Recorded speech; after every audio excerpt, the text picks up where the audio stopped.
but this is the way my brain works, and I just want to bounce an idea off of you because I love you guys already. Okay, so, okay. Hi, my name is Stress. This little guy is Stress, okay? And he's like, hey, do you want to build some fear? Or better yet, let's build some anxiety first. Mwahaha. Okay. I'm skipping stuff. This helps me already. Okay. Here's Stress. And when Stress gets together with you being worried about some anticipated future event, they make this little baby called anxiety. So here's anxiety.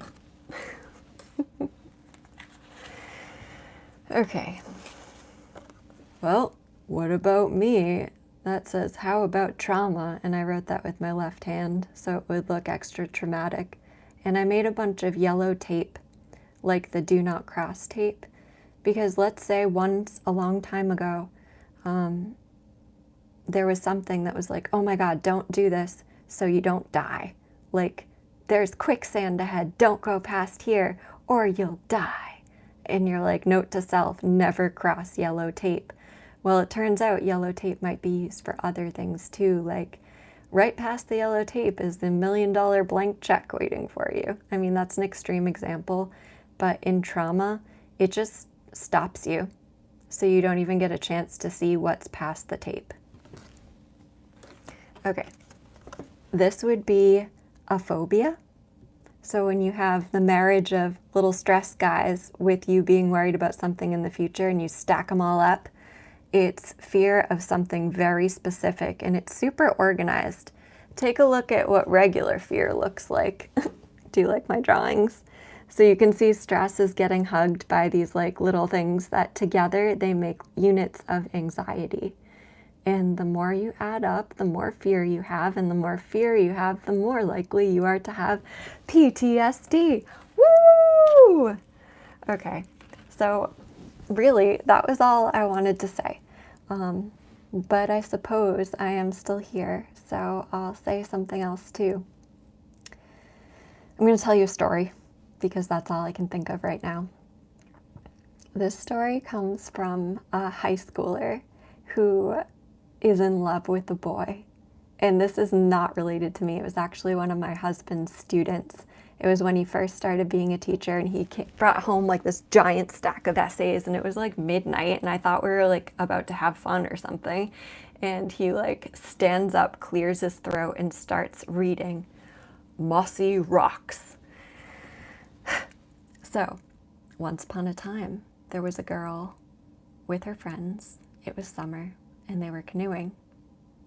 And it was one of those rivers where there were a bunch of rocks, a bunch of debris, clear flowing water. You could see the bottom, but it wouldn't scrape the bottom of your boat. And this girl had an agenda. She was like, I am totally going to get this boy to like me back, because she had liked him for so long. So she was planning on looking really cool. So she starts showing off. And at first it's like little things, like maybe singing or throwing or like hitting a target or something like that, or like taking a sip of something. And then it moves to her actually jumping from the boat onto some rocks. And she does it. She's fairly athletic, so she's feeling pretty confident about it. So the rocks keep getting bigger and bigger. And finally she's ready to jump onto the biggest rock, and she jumps. Her leg goes straight through the rock all the way up to her knee, and a giant cloud of noxious gas, I imagine it being like green or something, puffs out at her, and her friends are laughing. One friend comes over to rescue her, and it's not the boy, and it wasn't a rock. It was a decaying deer carcass. Oh no! I don't know why, but I'll never forget that story. And right now, here's the teaching moment. You can be happy now. In hypnosis, anytime you trigger an emotion, just give a suggestion. So you were probably feeling that disgust, and give a suggestion, a good one.